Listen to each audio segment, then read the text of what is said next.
더 많은 분들이 발언하실 수 있게 최대한 간략하게 부탁드리겠습니다. 먼저 이광수 소장님께 마이크 전해드리겠습니다. 네, 참고로 제가 예측하기로는 최하 1시간은 늘어질 거다.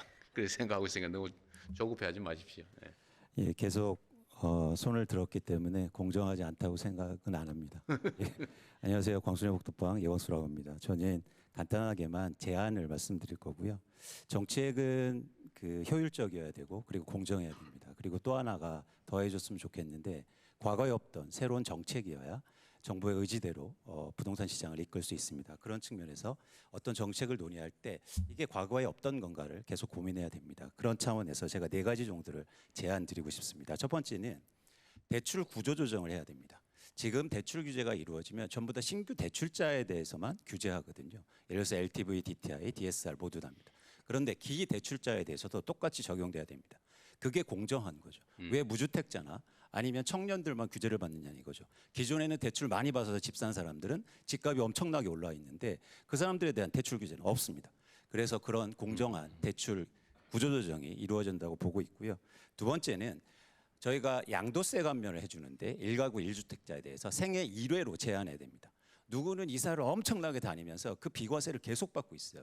그런데 이거를 생애 1회로 제한함으로써 과연 합리적인 선택을 하고 내가 처음에 집을 살 때부터 나는 이 집을 오래 살 건가 이걸 고민하게 해야 됩니다. 그래서 양도세 감면을 1회로 제한하자, 생애 1회로 제한하자 이걸 제안드립니다. 세 번째는요. 재건축 해야 됩니다. 해야 되는데 재건축 규제 완화를 하다 보니까 너도 나도 다 하면서 멸실주택이 증가하고 시장이 불안 요인이 되거든요. 그래서 저는 재건축 재개발의 총량 규제를 하자. 예를 들어서 서울에서 2만 가구 1년에 2만 가구만 하겠다는 겁니다. 그래서 그럼 누구를 먼저 하느냐? 공공 분양을 많이 하거나 용적률을 더 많이 올릴수록 분양가가 낮을수록 먼저 진행하게 하는 거죠. 그래서 지금 이 상태로 하면 규제 완화하면 강남만 재건축만 될 거예요. 그러면 계속 비싼 아파트만 시장 양산되는 거죠. 그래서 실제로 재건축 재개발을 통한 공급을 시장 안정화에 기여하기 위해서는 총량 규제를 해서 더 공공성을 확보하고 그리고 분양가가 낮을수록 먼저 해주는 거예요. 인센티브도 훨씬 더 많이 주는 겁니다. 그래서 총량으로 하자. 지금 서울시장이 추진하는 것처럼 재건축 규제 완화를 이렇게 하잖아요. 그러면 우리나라 집값은 폭등할 겁니다. 왜냐하면 30만 채가 갑자기 없어질 거예요. 그래서 총량적으로 해서 순차적으로 하자. 이걸 제안드립니다. 네 번째는요. 규제 지역을 없애야 됩니다. 왜 어떤 지역은 다주택자들이 투기로 사면 대출도 해주고 세금도 깎아주는데 왜 어떤 지역은 규제 지역이라고 해서 그 지역은 안 되는 겁니까? 바로 옆 동네로.